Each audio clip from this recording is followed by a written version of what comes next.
What if I told you this nerd could be the hero no one expected? A kid with no talent for fighting gets fired from the hero group for being useless. But what no one knows, not even him, is that his hidden talents are 1 in a billion. What's up, buddy? How are you? Everything good? Just passing by quickly.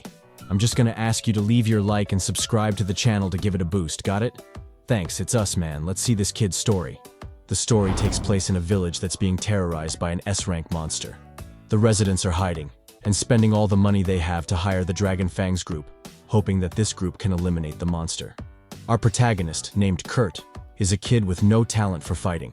The kid is basically only in charge of taking care of household chores for the team and waits there for them to defeat the beast, but the monster appears behind him and sends him flying away. The girl named Bandana from his group tries to trap the monster with the rope, but is thrown against the wall. Then the healer named Marlefus quickly recovers her, and Bandana returns to combat and wraps the monster again. The group leader, named Golnova, finishes him off using a flaming sword, and the village celebrates. The group becomes instant heroes for them. At dinner, Golnova complains about the local food and tells Kurt to cook, but Bandana reminds him that it's his last day, and Golnova reveals that they're going to fire him for being useless in battles, and the healer explains that groups limit to only 4 members, and they decided they're going to replace him with a mage to evolve more. Kurt begs, but gets kicked and leaves alone. Yeah, not that the protagonist has done anything interesting so far, just got beaten up and cooked. Kurt, now penniless, arrives at an employment agency and meets Kerschel, telling her he was expelled from the hero group. She encourages him, saying his experience will help him. He takes an aptitude test, which reveals he has 0 talent for combat. The guy is really a 0 when it comes to fighting. But there are also out-of-combat skills, which are the support part, you know? But he can't test them now, because the technician is absent from the guild. Kerschel warns that it will be a bit difficult for him to find a job because of his combat skills. But since he still needs to test his other aptitudes, he'll have to wait for the technician to arrive. Without much time to wait, she decides to give him a small test and asks him to lift a sandbag, which sucks some of his mana. Kurt struggles to lift it, but she sees potential for construction and offers him a job to repair a wall there in the frontier city. He clearly accepts, since he's unemployed, right? The famous bum. He needs any job he can get to earn money. He gets a letter of introduction to show the guy in charge when he gets there. But even with the letter of introduction, the guy doubts if Kurt will really be useful. But since the guy needs a bricklayer's assistant, without caring much, he tells him to work, and that he will return in 3 hours with the payment for his performance. Upon returning, he is incredulous. Kurt repaired a huge part of the wall.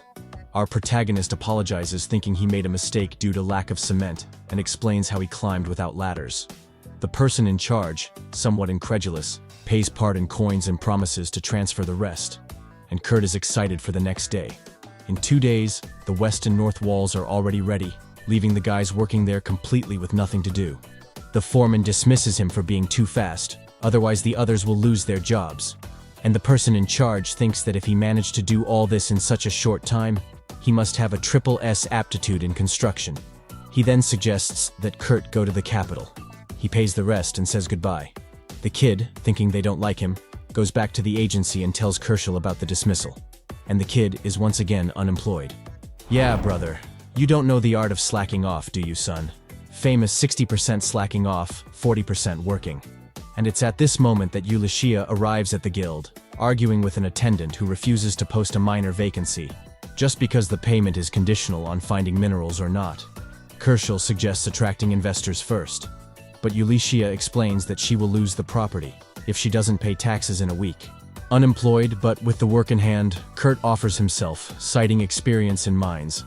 Despite Kerschel warning about the risk of not receiving anything, Ulysses prefers it to be a dwarf, seeing Kurt as a kid. But without money for that, she accepts him anyway. Little does she know that the guy is a monster. Leaving, Kerschel praises Kurt's personality and thinks he would be successful with girls because of his looks. An attendant warns that a transfer of 200 gold coins from the previous job was left by Kurt, leaving Kerschel shocked. She trips over the sandbag. The colleague then explains that it measures mana, but it gets heavier according to capacity. Kerschel notices that it's not heavy for her, but Kurt suffered, revealing that he has a hidden talent. Arriving at Ulysses' camp, there is only one tent, and she says there's room for both of them. Kurt promptly refuses, calling her cute and saying that he traveled the world without seeing anyone so beautiful, leaving her red and completely embarrassed. She then cooks for him, who thanks her emotionally. It had been a long time since he had homemade food. There he is, my dear. There he is, 1,000 times. When they go to sleep, Kurt enters the tent and sees her completely naked. He goes crazy and runs out of there. But the reality is that this was a trust test, and she concludes that he is a good person. Go crazy, don't do a test like that, play with a man's heart. In the morning, she finds him sleeping outside the tent and sees that he repaired her dress. In addition to the respect he had for her for sleeping outside the tent, he also repaired her dress at night, which impressed her. She explained that they need to earn at least 10 gold coins by the end of the week, and since she doesn't know where to dig, he guides her. Finding an ore from a stone, the same is worth 3 gold coins, and he continues collecting.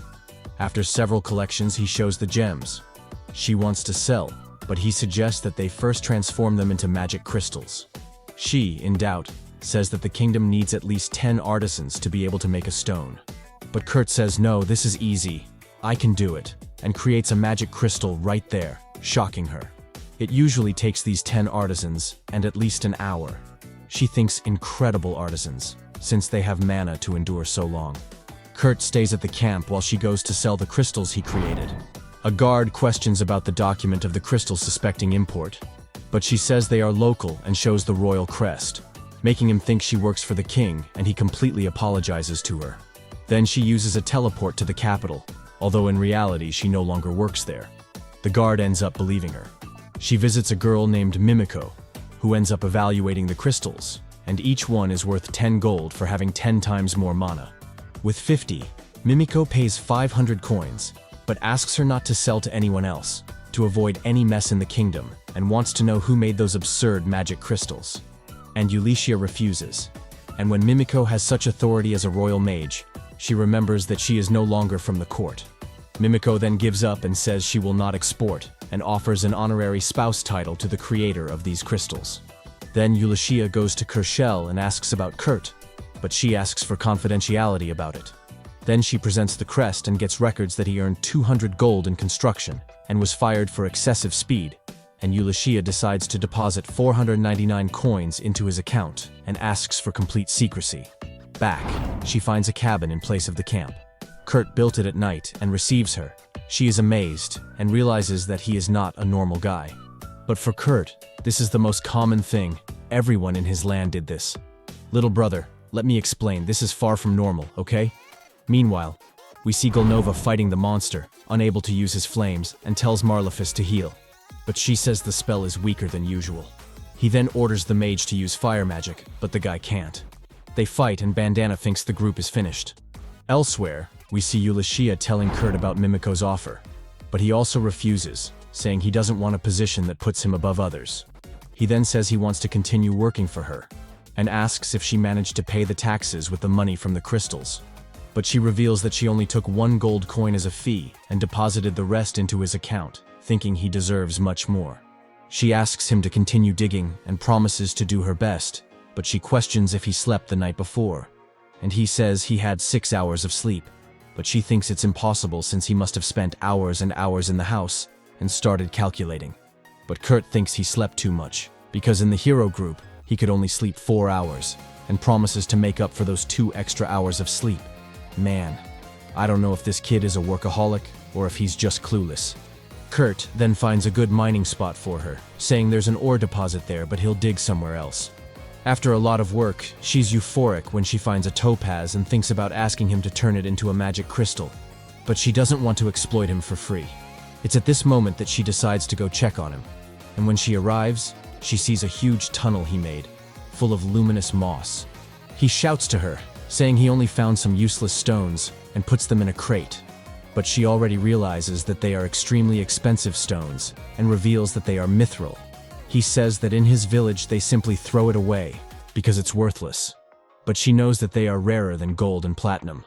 Already in shock, she asks what kind of ore he's looking for then, and he replies that he's after orichalcum, which by name she already recognizes as the metal of the gods. Brother, this kid is out of his mind. There's no way. She thinks it's impossible for him to find that in the mountain, but he explains that it's everywhere, usually 7 kilometers deep. She realizes that he dug this in 8 hours, and even covered the well for safety. She thinks it's crazy, but she sees a light at the end of the tunnel, and notices that he crossed the entire mountain. Crazy. This guy crossed a mountain digging in 8 hours. Man, these guys are losing their minds with these stories, it's too much. After 2 days of mining, they return to the city, and the tunnel Kurt dug connects to Lord Takon's city. Ulycia, as an entrepreneur, charges a maintenance fee for merchants to pass through and uses the profit for taxes. Well, that's fair. She paid the kid to dig, now the tunnel is hers, you know? Walking through the city, Kurt meets Bandana and asks if she's with Golnova, but she says she left the group. We find out that he caused a scene in a restaurant, complaining about the food and refusing to pay, so they reported him to the authorities. Bandana asks about his dinner, revealing that she made a reservation, but he says nothing compares to Kurt's food. She says they ate everything Kurt left, so Golnova told her to bring him back, and she promises, but takes his teleport crystal and flees without even looking back. She sees that the soldiers are after him and thinks he's going to be arrested, and she knows that Marlefus was called by the church, so the group kind of dissolved on its own. In the present, she plans to hide everything and say she was fired, so as not to involve Kurt. She says she knows a telemeister who needs help in the workshop and thinks he's suitable, but he doubts his own abilities. So she tells him to believe in himself a little more and gives him a map telling him to go there. We learn that ateliers produce magical items for the public. The chief is the atelier meister, with special rights for the development and distribution of these items. Kurt finds the workshop, knocks on the door, and the assistant Michelle receives him. He says that Bandana sent him, and she is happy with the help, and tells him to come in. But upon entering, he smells something strange, and she reveals that she hasn't cleaned the kitchen in 3 weeks. The master calls her, and then she leaves him there. He cleans everything in 30 minutes. Brother, I wanted to hire him to clean mine here. Are you crazy? After he finished everything, he goes to look for Michelle, and ends up entering a girl's room. He sees that she is naked, gets embarrassed, and says that he just started working there. She indicates that the atelier master is in the basement, but he notices a strange mark on her body, and realizes that it is from a curse. Getting closer, he examines it, and sees that this mark is corroding her from within.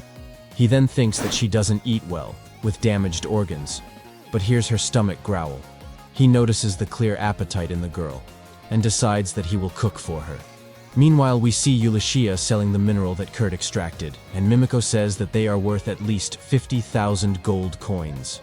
She doesn't believe that there are people like Kurt in the world, and we notice Ulycia's clear concern, not knowing what would happen if they discovered his skills. Mimiko warns that they might try to kill him, and questions how he hid with so much talent. Ulycia wants him to become an atelier meister, to limit his actions and not attract attention, and plans to be his bodyguard, but knows that he doesn't realize how talented he is, and doubts very much that he would accept the position, thinking that he is not up to it. Returning to Kurt, he sees Michelle with the atelier master Ophelia. He apologizes for using her kitchen without permission, and says that he cooked for a cursed girl, so Ophelia realizes that he saw that girl in the room. She asks him not to tell anyone about her existence, and gives him his salary, and dismisses him for the day. Ophelia thinks everything went wrong because outsiders shouldn't see the girl, and we know that she is working to delay this curse. Thinking that it won't amount to anything, she even thinks about throwing the food away but goes there and takes it to the girl. Before delivering the food, she decides that she will test to see if there is no poison, but the girl stops, saying that she trusts Kurt. She tastes it and finds it delicious, but feels something strange, making Ophelia think it is a poison. But the girl says she is fine, revealing that the food cured her of the entire curse. And then we see that the mark disappeared. The scene cuts to a completely random guy, who was, apparently, the one who cursed her, not believing that the spell was broken. He offers to redo it, but his master tells him to kill her at once. Ophelia goes to Mimiko's store and says that they need to talk about something extremely important. Mimiko notes that they can trust Ulycia, so Ophelia introduces herself and shows the girl. They are shocked, recognizing the girl as the third princess, Liselot. Ophelia reveals that the curse was broken. She thinks they tried to kill the princess, because if it happened, the neighboring empire, Gurmak, would end up taking this as a measure of destruction of the relationship they have, of peace between nations. Sinova, Bishop Tristan and Liselotta's stepmother. I'm going to call her Lisa, because calling her Liselot all the time is complicated, you know, guys. So Lisa thinks that Dora, who is her stepmother, ended up sabotaging the anti-curse protections in the palace so that an assassin could curse her. Ulysses and Ophelia think that others could also, since they have access to the palace. Ophelia explains that Lisa just turned 15 and needs to go out to train for a year, suggesting creating an atelier for that. They know that the culprit will try to investigate the master, so they should choose someone unknown to the public, more qualified. Ulysses shows the crystal that Kurt made and Ophelia goes crazy because the quality is out of this world. Kurt returns to the workshop, but Michelle says it's closed, since Ophelia left yesterday. He thinks he messed up again and can't work. He's once again unemployed and a bum. Eating at the restaurant, Kurt hears some adventurers talking about a quest without a carrier, so he offers himself as a porter, warning that he's terrible at fighting, but he carries luggage easily. One of the people thinks he can't handle it, but her brother slaps her and he apologizes. The guy also warns that it won't be easy, hunting iron golems weighing more than 200 kilos each. Kurt says he's in and proves it by lifting one of them in his arms. The guy carries the leader, who is impressed, but the group's warrior thinks he can't lift him, because with the armor he weighs more than 150 kilos. But Kurt does it easily, leaving everyone incredulous. Man, the kid is a skinny little guy, lifting all that. Are you crazy? The pump is on point. It's the poisons. Kurt then joins the group, and the warrior introduces himself as Cans. He says the sword is just for show, because he prefers to go hand to hand. The group leader is named Danzo, and he is a samurai, and the other girl is named Sina. Their group is named Sakura, and Cans says that the previous porter got sick and needs a week of rest. Kurt thanks them. They come and say they are counting on him. Entering a cave, Kurt is caught by a slime, and Sina tells him to destroy the core. He tries to pierce it, but hits himself. She kills it, and says he is the worst fighter she has ever seen on Earth. But the group encourages him, saying they fight for him.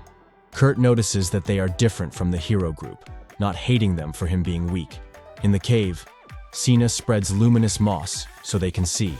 They see fresh goblin poop, thinking they are still there. Cons reassures Kurt, saying that goblins are easy and retreat if there are too many. In a narrow passage, a goblin comes calling allies. Danzu cuts him, but it was too late. Innumerable goblins start appearing from both sides, and they have to fight to get out of there. Kurt finds a hidden passage. Sina tells him to find an exit, but closes the door. He remembers that Danzu and Cans are out there, but Cans says it's impossible to escape. He'll buy them time. Kurt wants to fight together, but Sina warns that they will only get in the way, since he can't even kill a slime. He realizes that she also wants to fight, but doesn't want to waste the sacrifice, and Cans tells him to take care of her. The warrior says without regrets, honored to die for his sister, and Danzu ready to die for his friends. Sina encourages Kurt, confident that they will survive. She spreads moss on the wall of the room they are in, but she becomes completely desolate when she sees that there is an iron dragon golem blocking the passage. The scene cuts to Ophelia, taking Lisa to the bar where Kurt stays, telling her to hide her identity. So Lisa pretends to be a common girl. They go to his room, but he's not there. Bandana appears and indicates that they are in a cave, but disappears before Ulysses can see her. With this information, Ulysses suspects it's a trap, but knows that the cave is full of goblins, and tells Lisa to stay while she goes to check. But Lisa insists on going along, saying she can protect herself with magic. Man, they were giving their lives to protect this hidden mine, and now they're just going to let her enter a random dungeon? Brother, no? Almost an idea. In the cave, Lisa follows Kurt's footsteps, but they disappear, so she uses magic to improve her senses. And Ulysses thinks she had improved her hearing, but she becomes like a sniffing dog on the walls, and finds Kurt by smell. And Ulysses ends up questioning, because she would need very close contact to discover by smell. She then hears a sound of fighting, and Ulysses tells her to wait. Lisa gives a buff to improve physical abilities. At this moment, Khan and Danzo fight against the goblins, but Ulysses arrives, cutting several of them. We cut to Sina, who is in despair, thinking they won't be able to escape this golem. She says she will attack if they try to escape, and cries for the vain sacrifice of her brother and Danzo. Kurt says he will take care of the golem, and she thinks it's impossible, but he dodges all attacks and hits the weak points, dismantling the beast. Sina doesn't believe it, but he says he's used to mining iron golems. Then, Ulysses breaks down the door, not understanding. Sina explains that he mined the golems, and Kurt is happy to see her, and asks for help for the others. She says they are alive, injured, but without the slightest risk. Seeing Kurt's abilities, she remembers the legend of a guy with no combat talent. But it's this mining rank that killed a thorn dragon with just a scythe. Yeah, if you think about it, Kurt crushed an iron golem with a small knife. Everyone thought it was just a legend, and that it was impossible. But Lise praises Kurt. Cons and Danzo tell how they got there, and thank Ulysses for showing up and saving them. She says they need to talk about something important before returning, saying they are going to create a new atelier, with her as the adventurer chief. She then invites Kurt to work together. But he says he's now with the Sakura group, but they tell him to accept the offer without any problems. She says the atelier needs workers, and offers them to also accept working there. She suggests testing Kurt's aptitude on the way back, and he gets excited.